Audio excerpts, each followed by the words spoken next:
Bom, Minas Gerais tem a sua história tão ligada à mineração que o nome se chama Minas Gerais. Começou ali com Fernão Dias, né, buscando esmeraldas, buscando ouro, achou turmalinas, achou calcário, mas infelizmente não achou o que ele gostaria, ou achou, morreu achando que até que tinha encontrado as esmeraldas, mas na verdade era uma pedra menos valiosa.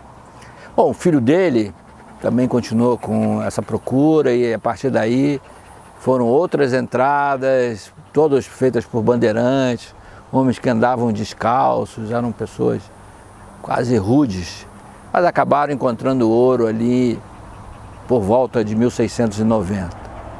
E foram subindo o Rio das Velhas até chegar na região de Ouro Preto, atual Ouro Preto, né, chamava Vila Rica, e encontraram ouro de forma mais abundante. E assim se construiu esse estado. Pois bem, o ouro acabou, o ciclo do ouro foi relativamente curto, durou cerca de 50 anos, pelo menos o apogeu. Já quando Tiradentes fez a sua famosa revolta, o ciclo do ouro estava em decadência naquela Vila Rica. Vila Rica que chegou a ter 80 mil pessoas, já no final do século XVII, século XVIII, aliás, estava com 5 mil habitantes, né? A mineração foi se distribuindo. E o minério de ferro veio um pouco nessa tradição. Não é um mineral tão valioso, né? A gente negocia 1 tonelada de minério de ferro por um valor em torno de $70, né? 1 tonelada. Você chegar lá numa mina, pegar um punhado de minério de ferro e botar no bolso, ninguém vai reclamar com você porque aquilo não vale nada, né? Você tem que vender toneladas, por isso a produção tem que ser em grande escala. Numa região chamada quadrilátero ferrífero, né, um quadrilátero de fato, que envolve a região de Belo Horizonte especialmente, há uma certa abundância de minério de ferro. Diga-se de passagem, o minério de ferro existe no mundo inteiro, praticamente no mundo inteiro se encontra minério de ferro. Mas no caso do Brasil, esse minério ele está concentrado numa região e com uma certa qualidade. Quanto mais qualidade do minério de ferro, melhor para a produção de certos tipos de aço. Então o Brasil sempre teve essa mineração de ferro nessa região do quadrilátero ferrífero e em outros, como na Bahia, até no Nordeste, a gente tem minério de ferro. Centro-Oeste também, Corumbá. Só que o minério de ferro não é puro, né? Ele é encontrado misturado a argila sílica, que é areia.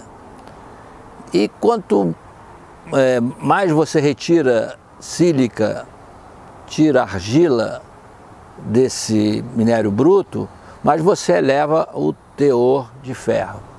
Então ele ganha mais valor, ele é exportado ou aproveitado no mercado interno por um valor maior. Se ele for vendido em bruto, primeiro é um transporte caríssimo, então você mandar minério em bruto significa um prejuízo gigantesco. As tecnologias que existem para aumentar o teor de ferro do minério vem se desenvolvendo ao longo das últimas décadas. Pode-se pegar até um minério que se encontra num quintal de uma casa em Belo Horizonte, que tem um teor de 19% de ferro, muito baixo, e transformá-lo num minério comercializável. Só que não é ainda economicamente viável isso, né? Você tem que pegar um minério mais alto teor de ferro possível, beneficiá-lo, processá-lo para ele chegar num padrão de venda. E é isso que acontece nas minas de Minas Gerais. Mineração de ferro, sempre teve 3 grandes mineradoras ali naquela região, a antiga Companhia Vale do Rio Doce, 1942, ela foi criada em 1942. Depois teve a MBR, Minerações Brasileiras Reunidas, era do grupo Azevedo Antunes, e uma alemã chamada Ferteco. A Vale, depois de privatizada, comprou a MBR e comprou a Ferteco. Então ela se transformou na grande companhia de mineração do mundo, né? Somente de minério de ferro. Ela realmente é líder, consegue tirar o minério aqui de Minas Gerais e levar lá para a China e ser competitivo. Mais do que a Austrália, que está ali pertinho. Pertinho relativamente, mas está perto.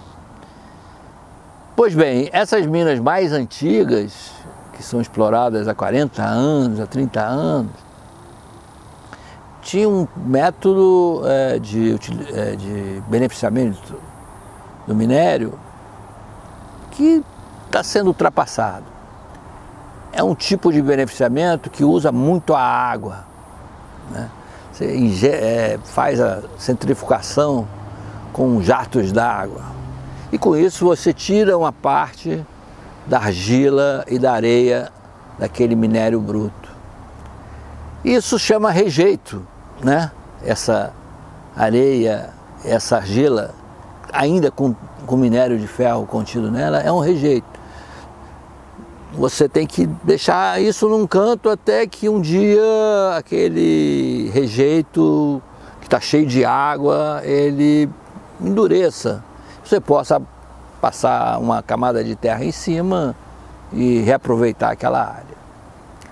Então, com isso, junto às minas, existem muitas barragens. As barragens mais seguras são aquelas em que você aproveita uma espécie de um lago, né? Então elas não são muito profundas. A possibilidade, por exemplo, de haver um rompimento e um vazamento é muito pequeno. Aliás, não tem ideia de que isso tenha acontecido acidente com esse tipo de barragem.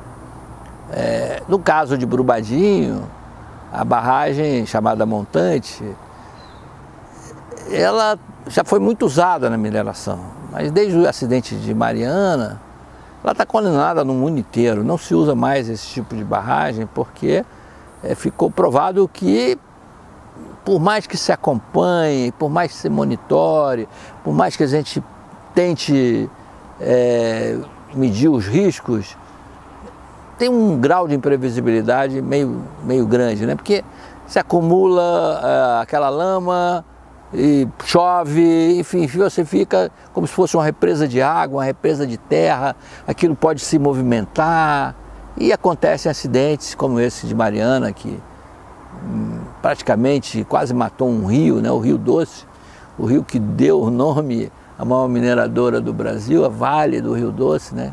Hoje só conhecida como Companhia Vale. Esse rio vai demorar não sei quanto tempo para se recuperar. Então, esse tipo de barragem está abandonada, já não era usada nem pela Vale, mas elas têm que ser desativadas pouco a pouco. Custa caro desativar essa barragem. Por infelicidade, a represa a barragem que se rompeu em Brumadinho era considerada uma das de mais baixos riscos. E a Vale vinha dando mais prioridade àquelas que eram de alto risco. Vinha desativando e retirando os rejeitos daquelas que eram de mais alto risco. E essa de baixo risco foi exatamente a que se rompeu, deixando um rastro de destruição, centenas de mortes, talvez passe de 300, a maior parte deles funcionários da própria Vale. Uma situação que ainda vai se ter que pensar sobre o que aconteceu ali, né? Por que havia tanta coisa no caminho